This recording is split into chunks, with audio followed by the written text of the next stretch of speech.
Bien, entraremos ya directamente en materia. Vamos a ver,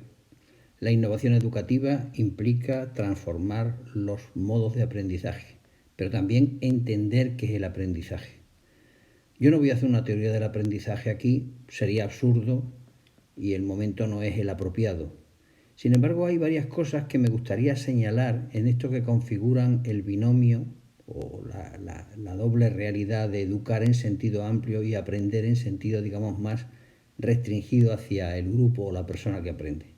En primer lugar, me gustaría decir que quiero dividir, y perdonen por no haberles traducido estos apartados, pero me resultaba extraordinariamente complejo empezar ahora a modificarlo todo cuando estamos lo que necesitamos ya y ya el idioma pues no tiene mayor importancia, ¿no? En primer lugar, quiero decir que la primera idea que me gustaría entender del aprendizaje es revalorizar el papel de la percepción desde una perspectiva o de un enfoque que yo llamo ecológico, siguiendo al antropólogo cultural, al antropólogo social Timothy Ingold. En segundo lugar, querría referirme un poco a un concepto esencial, sobre todo en la teoría de Vygotsky, pero también en los antropólogos que han estudiado las formas en que evoluciona la comunicación,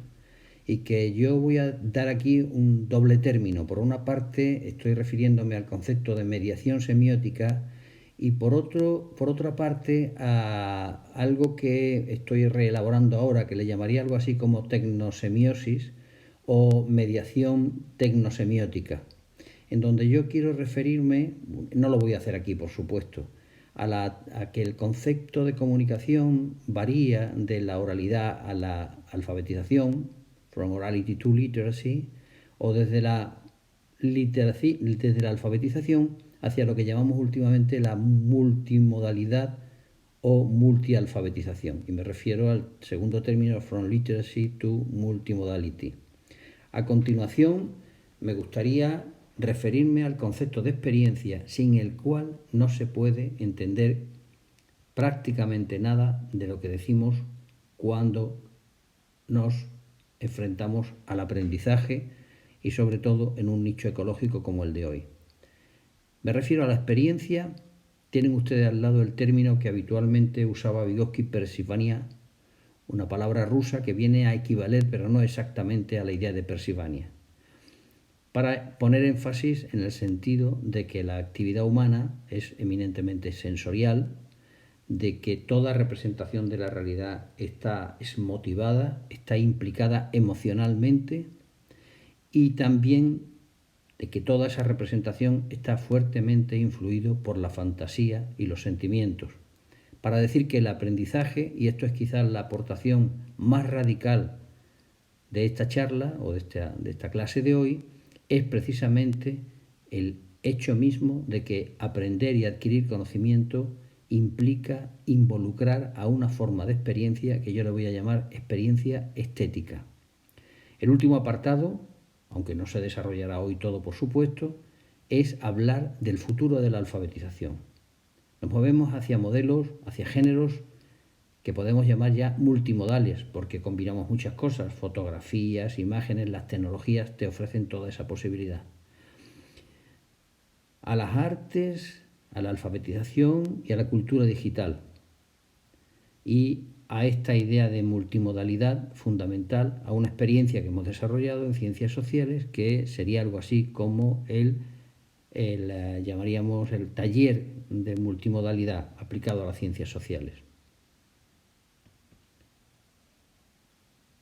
Miren, en estas dos imágenes creo que se condensa todos los apartados que de una manera, claro, como pasa con las imágenes sincréticas, apelmazadas. Si tuviéramos que describir cualquiera de estas imágenes tendríamos que desplegar un texto larguísimo. Pero en ellas se sintetizan una buena parte de lo que yo estoy diciendo aquí. Por ejemplo, se fijan ustedes en este maravilloso cuadro que encabeza toda la proyección, Caminante en un mar de nubes, de Caspar David Friedrich, comprobarán ustedes que nosotros como observadores vemos esa figura que está de espaldas, que mira a su vez hacia el horizonte. Esta obra fascinante, desde mi punto de vista, se llama Caminante sobre un mar de nubes, aunque ha recibido también otros títulos también, relativamente visitante, la persona que mira, en fin. Este caminante mira hacia el horizonte. Está inmerso en la humedad y en la atmósfera compleja de los Alpes. Esto es lo que hacemos en el mundo cada día, sentirlo a nuestro alrededor y no quedarnos simplemente con una imagen estereotipada estrictamente visual. Cuando nos metemos en el arte, cuando nos metemos en el estudio de la percepción, inmediatamente entendemos que percibir es algo extraordinariamente complejo, pero que es la herramienta fundamental para abrir las puertas del aprendizaje, para abrir ventanas a la educación. El segundo cuadro, la segunda imagen, es de un tipo completamente diferente, es un mapa, y en ella aparecen todos los elementos que caracterizan a los signos, mediación semiótica por lo tanto,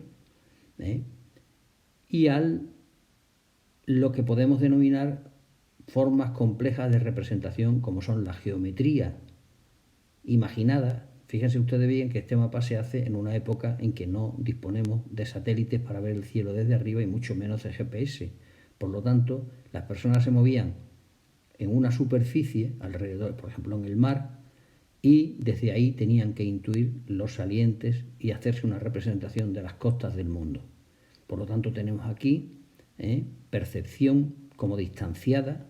del mundo, en este caso del Mediterráneo, y tenemos también una experiencia de todo tipo. Por ejemplo, aparecen, si se fijan ustedes bien, aparecen los nombres en la costa, hay texto, hay toda una complejidad que nos dice que aquí hay una forma primera de multimodalidad, de diferentes modos de representar la realidad, escritura, grafía, copia de un paisaje supuestamente visto desde arriba, que no lo está, y todo ello nos dice que esa percepción tiene que ir acompañada también por formas de alfabetización multimodal o lo que es igual de representación del mundo de alguna manera distanciada y como vista desde arriba.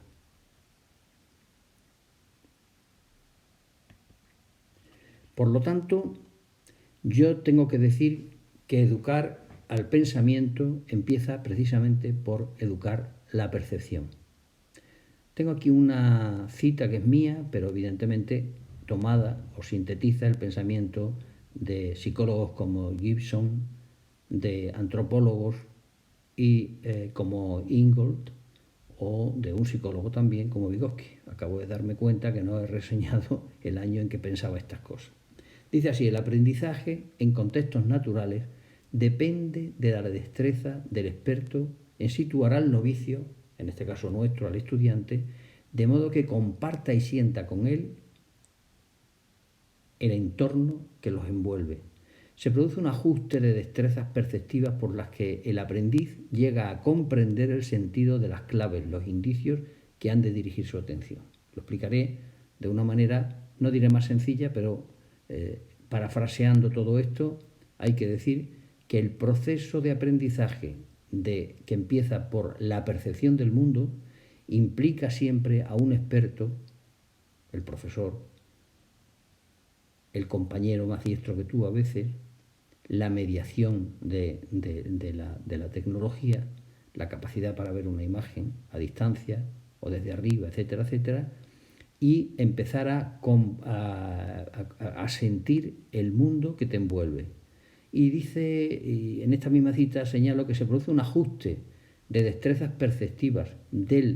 entre el maestro, el que te enseña, con el aprendiz que eres tú, para llegar a comprender el sentido de todas las claves, de todos los indicios que han de dirigir nuestra atención cuando entramos en un contexto desconocido. Miren, yo en esto puedo hablar de una experiencia personal. Como decía antes, durante los años que estuve estudiando y en muchas ocasiones acompañando a los profesores que trabajaban en educación de adultos, sobre todo a las profesoras que eran mayoritarias en el caso en los centros en que yo tuve oportunidad de trabajar, la mayor dificultad era lograr hacerles entender cómo han de mirar el cuaderno, cómo han de dirigirse a las letras, de qué manera se combinan entre ellas, es decir, qué claves, qué indicios, incluso diría más, qué reglas unen las cosas